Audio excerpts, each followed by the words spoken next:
Big Boss 8 infinity of fun and real emotions third వీక్లో third డేకి enter అయిపోయామన్నమాట.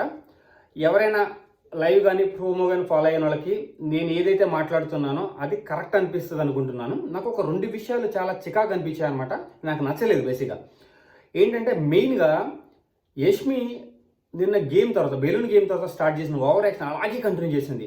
ఇంకా తన నోటికి ఏదొస్తుంది మాట్లాడేసింది, చీటర్ అని, బయాస్డ్ అని, ఇంకా అసలు ఏదంటే అది మాట్లాడేసింది అనమాట. కానీ నాకు అర్థం కాని ఒక విషయం ఒకటి ఉంది.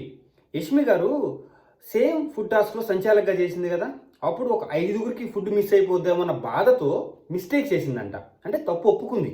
అంటే తప్పులు చేయొచ్చు, కానీ పక్కన వాళ్ళు కరెక్ట్గా చేసినా దాంట్లో తప్పులు ఎత్తుకోవచ్చు మనం. అసలు ఏంటి యష్మి నువ్వు అసలు ఎప్పుడు మారుతావు అంటే నువ్వు మారుతున్నావేమో అనుకున్నాను. బట్ ఏంటంటే నీ ప్రవర్తన, విధానాలు లేదంటే నీ ఆలోచన మాత్రం మారదని నాకు అర్థమైంది.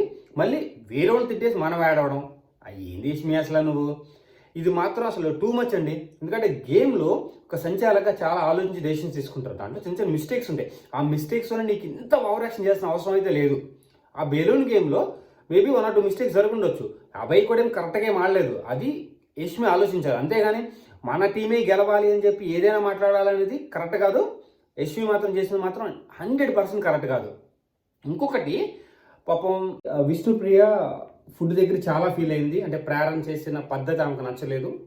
అండ్ తర్వాత కూడా ప్రేరణ ప్రవర్తించిన విధానం నాకు నచ్చలేదు. ఫుడ్కి ఒక ఇంపార్టెన్స్ ఉంటుంది, తనకు ఒక విలువ ఉంటుంది. అన్నం అనేది ప్రతి మనిషి దానికి చాలా ఇంపార్టెన్స్ ఇస్తాడు. దాని మీద నువ్వు ఓవర్ యాక్షన్ చేయడానికి కరెక్ట్ కాదు ప్రేరణ.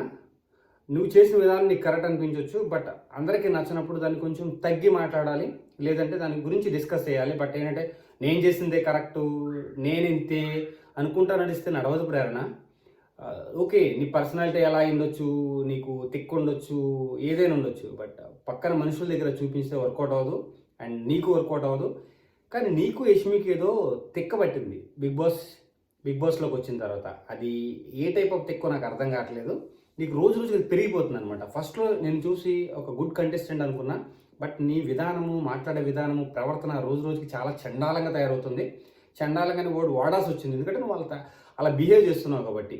సో ఈరోజు నిన్న కానీ యష్మి ప్రేరణ ప్రవర్తన నాకైతే అస్సలు నచ్చలేదు. ఎందుకంటే ప్రతిదానికి ఒక లిమిట్స్ ఉంటాయి, కొన్ని హద్దులు ఉంటాయి. మనం హద్దులు దాటి ఎప్పుడైతే ప్రవర్తిస్తామో అది మనకే మంచిది కాదు, అండ్ పక్కన వాళ్ళకి కూడా అది చాలా చండాలంగా అనిపిస్తుంది. సో నీకు అది ఎఫెక్ట్ అవుతుంది అనమాట. మీరిద్దరు టాప్ 5లో ఉంటారని నేను ఫస్ట్ డే అనుకున్నాను, బట్ డే బై డే మీరు దిగజారి టాప్ 10కి పడిపోయారు. ఇంకా దిగజారిపోయేలాగా ఉన్నారు. ఎలిమినేషన్ గెలిపోయినా ఆశ్చర్యపోవసరం లేదు. ఈ వీకు మీరు జాగ్రత్తగా ఆడకపోతే మాత్రము ఆదిత్య ఓం గారి కంటే మీ ఇద్దరు ఒకళ్ళు ముందు వెళ్ళిపోతారు. సో మీ ఓవర్ యాక్షన్ తగ్గించుకొని గేమ్ మీద కాన్సన్ట్రేట్ చేయండి. విలువలతో కూడిన గేమ్ ఆడండి. అంతే నేను చెప్పగలిగేది. ఫ్రెండ్స్, మీకు కూడా ఇది ఇలాగే అనిపించుంటే కమెంట్ సెక్షన్లో కమెంట్ చేయండి.